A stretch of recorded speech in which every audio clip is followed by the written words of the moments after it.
Thanks for joining us for another fantastic episode of Weather or Not. Today we have some interesting news for you, ranging from new invasive species in Pennsylvania and the summer cicada emergence, all the way to upcoming travel concerns and the fire weather outlook. Travis Patterson has your weekend forecast and the forecast for the upcoming week, which includes some stormy and some chilly weather. All this plus nature in the news, trivia, and more. Weather or Not starts right now.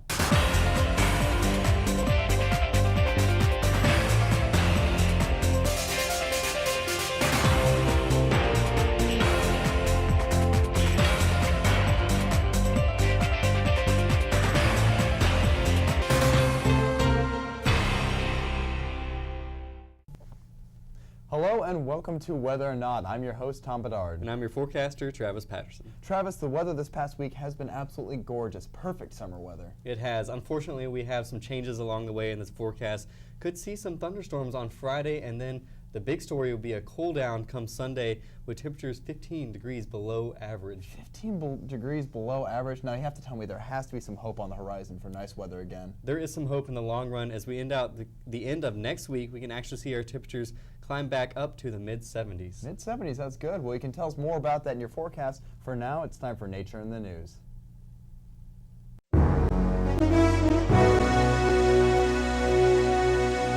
Gardeners beware. A new pest is on the doorstep of Pennsylvania. The feral pig, a snouted nuisance, is known well by the Midwestern United States and has been known to grow up to 200 pounds and wreak havoc on home and garden. The incredibly aggressive animal is widely loathed by landowner and farmer alike, but loved by hunters and a few legislators. Feral pigs are a source of good meat and good business who raise and sell the animals for pets and game. Legislators have blocked a bill that would ban the animal from state lines. Instead, strong laws are going to be enacted that will help protect public health while ensuring that business isn't stifled. Coming this summer to Happy Valley, cicadas, brood 2, a particular group of the winged insects, have already begun to emerge from their 17-year subterranean slumber. These particular cicadas, however, differ from our annual summer hummers in that they're black with orange wings and red eyes. They're not a pretty sight, and although they can't bite, sting, or hurt a fly, they can cause quite a bit of noise. A tree full of male cicadas can create 90 decibels of noise, the amount of sound generated by a lawnmower. If you find yourself wondering why they're making such a summer ruckus, they're trying to attract a spouse. Male cicadas push air through organs called tymbals to attract females, who can each lay hundreds of eggs inside of trees. These eggs will hatch into nymph cicadas who will move to the tree's roots and can starve it of necessary nutrition. Although dangerous for agriculture, they're nothing but a pest to human and animals alike. If you've been making an effort to eat healthy and fresh this spring, salmon may have been a staple to your dinner table. Salmon has been a fundamental export and source of food from the Pacific Northwest for hundreds of years, but the supply is now threatened. Infectious salmon anemia, or ISA, has been found in salmon all over the world, but has supposedly found its way into North American fish farms. An increase in open water fishing, where wild and domestic fish mix, as well as climate change, has been blamed for the spread of the disease. This disease, although fatal to salmon, does not affect human health. Summer's approach means that summer vacation season is about to begin. As vacationers board and embark on flights to exotic locations, did you know that a meteorologist is likely monitoring your runway? Federal Aviation Administration meteorologists keep an eye on weather conditions to ensure that a plane's departure or arrival on the runway is safe. This coming September, however, over 100 of these meteorologists will be laid off. The heavy task of monitoring the weather will be placed on the already busy air traffic controllers. The controllers will be trained and certified to FAA standards of weather observing. The move is expected to save $57 million while hopefully providing the same level of safety to travelers. This spring is playing out to be a tale of two regions. Where the Northwest enjoys a cool, wet spring, the Western United States are already preparing for what could be a devastating fire season. The story starts with a warm, dry winter caused by a long-lasting ridge of high pressure over the Western United States. The unseasonably warm and dry conditions gave way to little precipitation, allowing California to achieve only 17% of its annual snowpack. Adding fuel to the fire are federal budget cuts passed by California Governor Jerry Brown in 2011 that reduced the amount of firefighters who man a fire engine from 4 to 3. The U.S. Forest Service is also expected to hire 500 less seasonal firefighters this year because of budget cuts. Now, what can you do to help? If you go camping this summer, make sure to abide by all Forest Service fire danger signs and keep all fires under control. Now, to see if we have any fire weather in our forecast, here's Travis Patterson with the weekend and extended forecast. Well, as I mentioned earlier, we do have some changes in the forecast for us here this weekend. The main story will be for us here on Friday with some heavy showers moving in through our area with that storm system off to our north and west. And then once that storm system gets out of our way, it will usher in some much colder air, knocking our temperatures down 15 degrees below average for the end of the weekend, continuing into next week. But here's the weather setup for us here on Friday. That storm system off to our north and west, and its cold front is just draped across the Ohio River Valley region, and that will bring with it some heavy rain showers for much of the Commonwealth on Friday. We could start out the day with some sunny skies, but once that cold front moves in, so does the rain, and we can see a lot of it here. Give us a good soaking for much of central Pennsylvania, and we need it since we were dealing with a stretch of very dry period last week for the beginning of May. On Saturday, that storm system moves off to the north and east, but it will leave with it some rain showers for much of Pennsylvania starting out for the first half of the day on Saturday. But once it moves off, we will start to see those rain chances diminish Saturday evening. On Sunday, it moves further off the coast, and a high pressure system tries to sneak in some better weather, but we will be dealing with some northwesterly winds pushing off the lakes, and that will tend to keep us cloudy here in central Pennsylvania for much of the day on Sunday. But notice these winds out of the northwest, and that's going to usher in some much colder air from the friends of the north, and that will pretty much knock our temperatures down on Sunday to about 15 degrees below average, and that will continue into next week. I'll have more details on that in the extended forecast. But breaking down this weekend a little more with some details, on Friday it'll be a sunny start. We'll warm up to about 74 degrees for us here on Friday afternoon, but then that front moves in with that storm system Friday afternoon, and with it will bring some much heavier showers for central Pennsylvania, even some gutter gushers here and there with an isolated thunderstorm with some lightning and thunder around our region. Those showers will continue in to Friday night with some heavier showers, a low of around 54 degrees. So Friday does not look to be the best day of this weekend. It doesn't get too much better on Saturday, folks. We'll be a little bit cooler than Friday with a high of around 67 degrees. Those showers will linger for the first half of the day on Saturday, and they will give us a good dosing of rain here again on Saturday.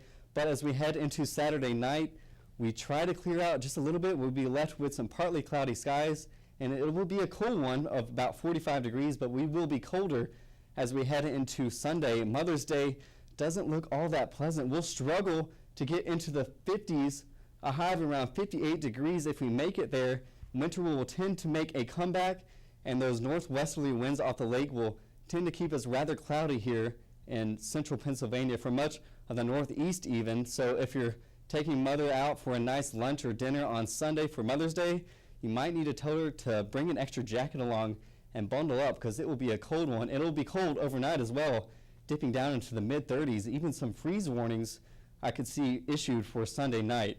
Now Tyler is up next with a feature on how lightning affects fire operations at a local Connecticut fire station.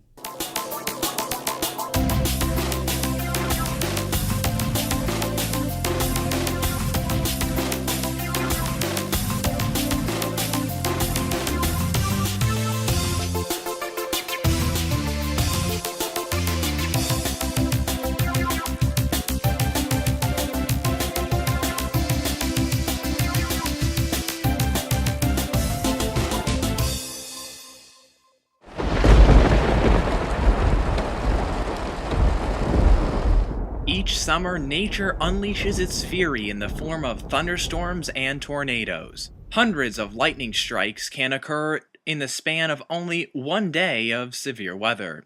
When one considers the last 30 years in the United States, lightning is near the bottom of the list when it comes to weather-related fatalities. On average, 52 people die each year because of lightning. However, a study by Coran, Hawley, and Bragaw lists Pennsylvania at number 4 in the nation for lightning deaths and fatalities, at 760 for the period from 1959 to 2004. So what should you do when lightning strikes? As the popular saying goes, when thunder roars, go indoors. You should avoid contact with corded phones, electrical equipment, and plumbing, and stay away from windows and doors. If you are outside and away from your home, take shelter in your car or in a restroom. While no safe place exists outside, it is important to remember that some locations are slightly less dangerous than others.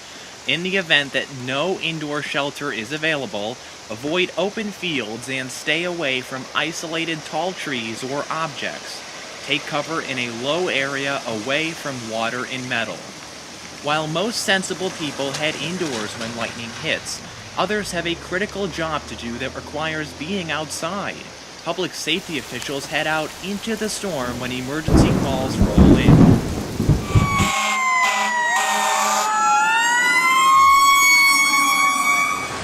This week I'm on location in Bristol, Connecticut, here at Engine Company number 4 to learn about firefighting when it's lightning outside. James Blaschke is the senior captain and training officer for the city's fire department. So, does the fire department change any of its procedures when there's lightning in the area? Well, we don't take any special precautions. We're just a little more cognizant of low-hanging wires due to thunderstorms when there's lightning storms. Our travel routes might be altered a little bit, and some concerns with ground laddering and the aerial apparatus placement and operation of that. And when it comes to using the aerial tower?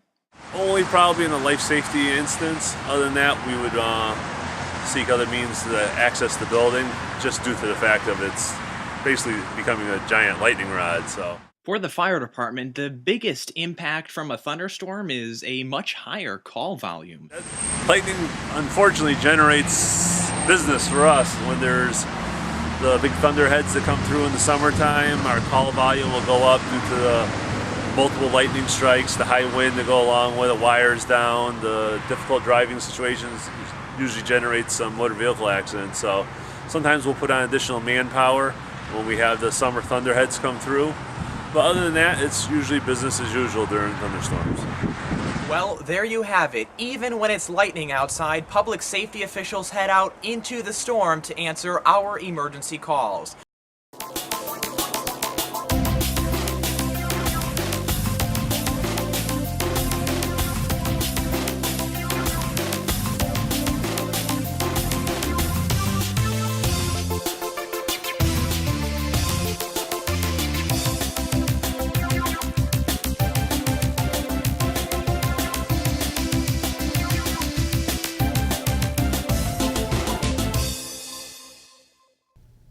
Well, it's time now to take one last look at your weekend forecast and the extended forecast. We'll start out Friday with a little bit of sun, but then those showers will roll in throughout the mid-afternoon hours into the evening, and we can't rule out a chance of a rumble of thunder as well with these showers.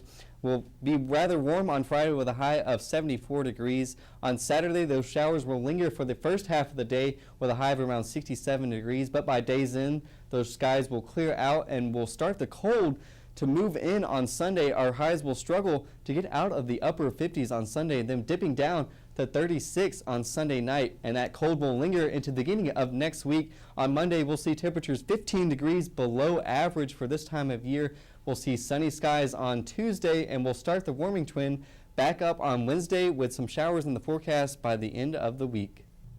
Well, Travis, that is a cold weekend that you have shown us. Sunday, Mother's Day, is going to be chilly, and Chilly Day in May is a great opportunity for us to talk about the Weather Whiz Quiz this week.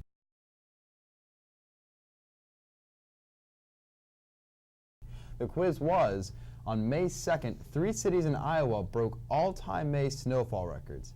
How much snowfall did Forest City, Iowa receive that shattered the 1947 record? Was it A, 8 inches, B, 10 inches, C, 11 inches, or D, 14 inches? The answer is C, 11 inches of snowfall in May. That 11 inches is a hefty amount of snow and is actually set back in the later half of the month in May 28th of 1947. There is some snow in the forecast for the ridges this weekend. However, we'll be lucky enough to skip out of it on this time. Well, that's good news, and let's go ahead and end on the good news. I'm your host, Tom Bedard. And I'm your forecaster, Travis Patterson. Thanks for tuning in, and make sure to check us out next week.